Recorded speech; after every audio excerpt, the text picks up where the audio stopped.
नमस्कार. आपल्या सगळ्यांचे महाराष्ट्र सोशल न्यूज चॅनलमध्ये हार्दिक स्वागत. चला वळूयात एका नवीन बातमीकडे. आजची बातमी. धुळे महापालिका सार्वत्रिक निवडणुकीत प्रभाग क्रमांक 7 मधील भाजप उमेदवार वंदना भांबरे, रंगनाथ ठाकरे, रुपाली पाटील, विजय देवरे यांनी आज नकाने गावात प्रचाराची सुरुवात केली. यावेळेस गावकऱ्यांनी उत्स्फूर्त प्रतिसाद देत भाजपला निवडून देण्याचे आश्वासन दिले. आम्ही महानगरपालिकेच्या 2025-26 निवडणुकीनिमित्त आमच्या नकाने गावात प्रभाग क्रमांक 7 नकाने गावात सकाळी 10 वाजेपासून प्रचार फिरवतो आहे. गावातील सर्व नागरिकांच्या समस्या ज्या होत्या त्या फक्त वॉटर मीटर आणि मीटर एवढ्याच नसून तर गावातील मुख्य प्रश्न जो होता की गावाला सिटी सर्वे कसा लागू होईल हा पण एक मुख्य प्रश्न होता गावातील लोकांचा. आणि तो आमच्या ताईसाहेब वंदनाताई यांनी त्यांना शब्द दिला आहे की येत्या 3 त्यांनी आमच्या 4 उमेदवारांना पण शब्द दिला आहे की येत्या 3 महिन्यात आम्ही तो 100% पूर्ण करू. हे आश्वासन आम्ही 4 उमेदवारांतर्फे दिलेलं आहे. आज प्रचाराचा 7वा दिवस असून आम्ही उपनगर नकाने गावात आज फिरतोय. लोकांचा वाढता प्रतिसाद, लोकांचा आनंदी चेहरा यावरून आम्हाला लक्षात येते भारतीय जनता पार्टीला एकतर्फे मतदान पडण्याची शक्यता आहे.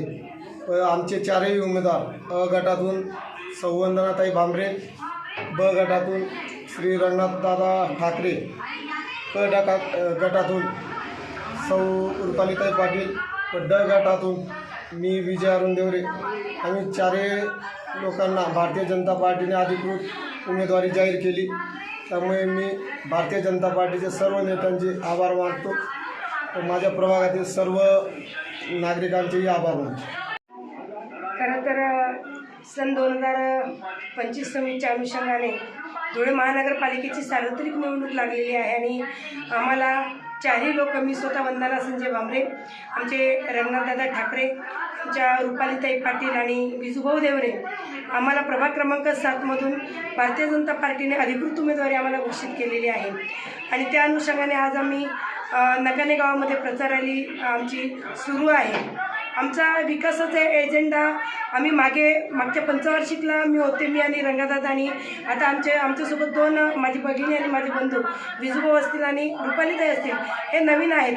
परंतु आम्ही मागच्या वेळेस जो विकासाचा एजेंडा दिलेला होता ते काम इन प्रोसेस आहे आणि त्याच अनुषंगाने याही पंचवार्षिकला आमचा विकासाचा एजेंडा आहे की जी भूमिगत गटारीचं काम सुरू आहे अमृत 2मधून, तर ती भूमिगत गटारीचं काम पूर्ण करून घेणे, अमृत 2मधून पिण्याच्या पाण्याचं पाईपलाईनीचं काम सुरू आहे ते पूर्ण करून घेणे, LED लाईटांचं काम झालेलं आहे, जिथं बाकी असेल ते पूर्ण करून घेणे.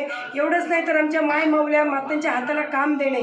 त्याचप्रमाणे आमचे बांधव मोठ्या प्रमाणावर वेष्णाधीन होत आहेत, त्यांना रोजगार नाही, त्यांना नोकऱ्या नाही, त्यांचं शिक्षणापासून आमच्या आदिवासी समुदाय मोठ्या प्रमाणावर वंचित होत आहेत. या सगळ्या गोष्टी आम्हाला पूर्णतः करायच्या आणि सर्वात महत्त्वाचा जे 11 गावांचे सिटी सर्वेचा जो मोठा प्रश्न आहे त्यात भोकर, वलवाडी आणि नकाने गाव.